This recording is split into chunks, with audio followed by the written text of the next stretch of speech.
ஏதோ உன் கூட பழகிட்டமே அப்படிங்கறதுனால நாங்க 2 பேரும் அட்ஜஸ்ட் பண்ணி போய்கிட்டு இருக்கோம். இது கூட இல்லாம அவன் கஷ்டப்பட்டு இருக்கான். ரொம்ப பேசுனீங்கன்னா அதுக்கப்புறம் என் வண்டியில காலை வைக்க விட மாட்டேன், விட்டுட்டு போயிட்டே இருப்பேன். நாய்க்குதான் கதவு திறந்திருக்கணும், பேய்க்கு என்ன ப்ராப்ளம்?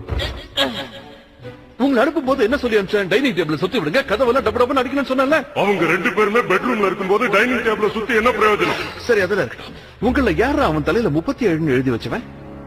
நான் அவள் இல்லை. என்ன கடுப்பேத்துறீங்களா? இப்படியே பண்ணிட்டு இருந்தீங்கன்னா பழையபடி உங்களை சுடுகாட்டிலே கொண்டு போய் விட்டு வந்துருவேன்.